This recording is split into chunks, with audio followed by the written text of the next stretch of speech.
Coucou, bonjour, j'espère que vous allez bien. Sinon, moi je me porte à merveille. Ouais, je suis très ravi de vous retrouver encore une fois de plus aujourd'hui à travers cette vidéo. Mais l'histoire d'aujourd'hui, il est très choquant en fait. Le conseil que je vais donner aujourd'hui, c'est un conseil qui doit vraiment attirer votre attention. Parce que vous savez que moi, Satrick Costa, généralement, je suis quelqu'un qui aime parler avec tout mon cœur. Donc, le conseil d'aujourd'hui, euh, ça doit vraiment vous apporter un plus.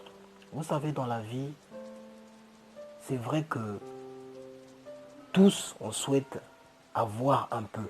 Et tous, on a toujours souhaité que les gens remarquent quand même que on a quelque chose, qu'on passe une bonne vie, qu'on est à l'aise, qu'on est heureux. Mais en réalité, tous, il nous manque toujours quelque chose dans la vie. Même si on a l'impression de tout avoir, mais il nous manque toujours quelque chose. Alors l'histoire que je vais vous raconter aujourd'hui, c'est un ami qui m'a écrit. Cet ami-là m'a dit, Coster, ça fait 10 ans que je suis avec ma femme. C'est vrai que euh, notre situation n'est pas comme pour tout le monde, mais on ne manque jamais de quoi manger, on ne manque jamais un lieu où dormir, on n'a jamais manqué le peu. C'est-à-dire que on a toujours quelque chose dans notre maison. Alors sa belle-mère a décidé de dire à sa femme que j'étais trouvé un autre homme, donc toi tu dois aller vivre avec cet homme-là. Parce que quoi? Cet homme-là a plus de moyens que le mari de sa fille, qui est mon ami, c'est-à-dire son beau-fils. Alors, dans cette histoire, j'aimerais d'abord attirer l'attention des belles-mères. Aujourd'hui, il y a des gens qui ne sont pas encore belles-mères, mais demain, vous serez belle-mère. Vous savez, dans la vie, il ne faut pas seulement se précipiter de dire, je veux mettre un point dans la vie de cet homme parce que je trouve que sa vie ne marche pas. On ne met pas les points dans la vie d'une personne juste pour le plaisir. Surtout les hommes. Quand tu croises un homme en tant que mère, tu as croisé un homme avec ta fille, même si ce dernier est mal habillé, même si ce dernier ne n'a pas les caractères que toi tu apprécies en tant que mère, ne mets pas un point sur la vie de cet homme-là. La vie, j'ai toujours dit que la vie c'est comme des journées. Il y a des jours quand tu te lèves comme ça, tu regardes, tu dis, ah, cette journée-là, elle a commencé trop bizarre. Parfois une grande pluie de 7 heures à 12 heures. Imaginez-vous une personne qui est commerçant. Le commerçant va dire, non, non, ça ne sert pas d'aller ouvrir ma boutique. Mais il y a des commerçants, malgré que la journée a été bizarre entre 7 heures et 12 heures, il sort quand même pour aller ouvrir sa boutique. Quand le soleil apparaît vers 12 heures, le gars te fait 2 fois la recette de la journée. Mais à la fin de la journée, il se dit, mais la journée là n'était pas une bonne journée. Hein. Apparemment, ce n'était pas une bonne journée, mais Dieu a fait grâce que ça a marché. C'est comme ça la vie de certains hommes.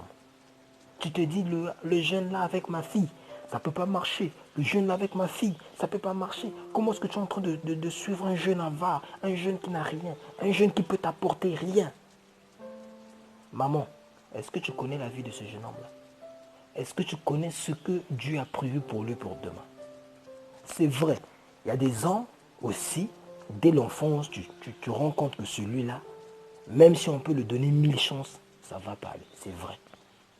Mais il y a des hommes, quel que soit ce qu'il est pendant sa jeunesse, tu ne connais pas la fin de sa vie. Toi, tu es une mère, quelqu'un qui a vécu 10 ans avec ta fille.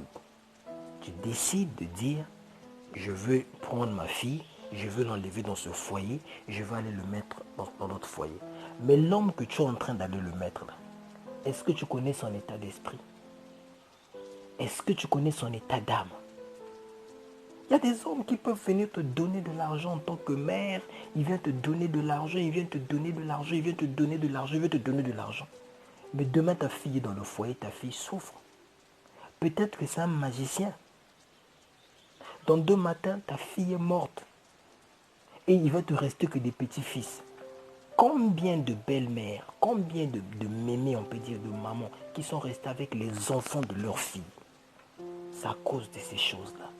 Ta fille est à l'aise avec ce jeune homme. Ils trouvent leur peu, ils mangent leur petit manioc, ils ont leur petit quelque chose, rien ne leur manque.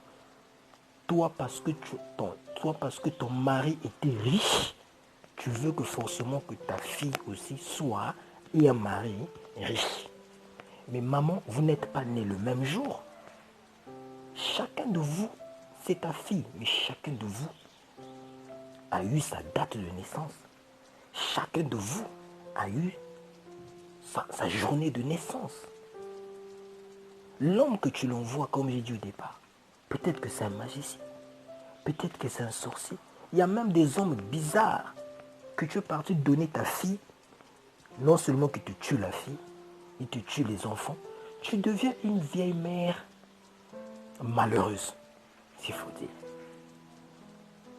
Tu deviens une vieille mère malheureuse. Moi, j'ai vécu cette histoire-là à l'époque où j'étais au collège. J'ai un ami à moi qui vivait avec l'une de nos collègues.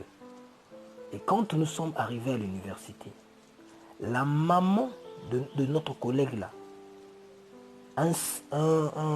bon, je ne vais pas citer le nom, hein, un étranger s'est intéressé à cette fille-là. Cette mère-là a convaincu sa fille. Sa fille a accepté. Et quand sa fille a fini d'accepter, cet étranger-là a emmené la fille dans son pays. Mais arrivée dans son pays, la fille s'est rendue compte qu'elle était la 3e épouse de ce monsieur. Mais je vous assure qu'elle a souffert. Elle a souffert. Elle a pratiquement passé une année de souffrance.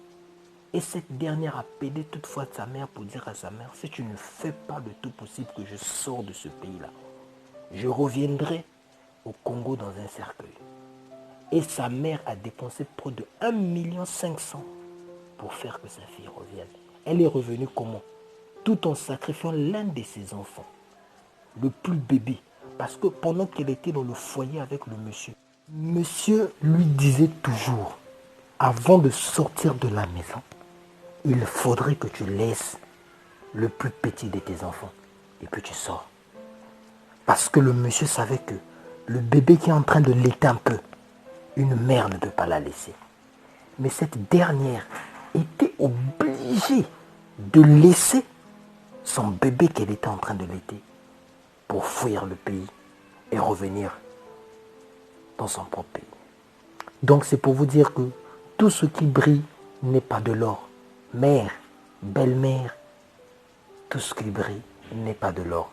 À toi qui seras une belle-mère un jour, tu es en train de lever tes enfants avec plein de difficultés. C'est vrai, tu souhaites que tes enfants se trouvent un bon homme. Mais laisse que Dieu fasse son choix et que toi tu puisses accompagner ce choix. On se retrouve la prochaine fois pour une autre vidéo. J'en ai fini, je vous dis au revoir.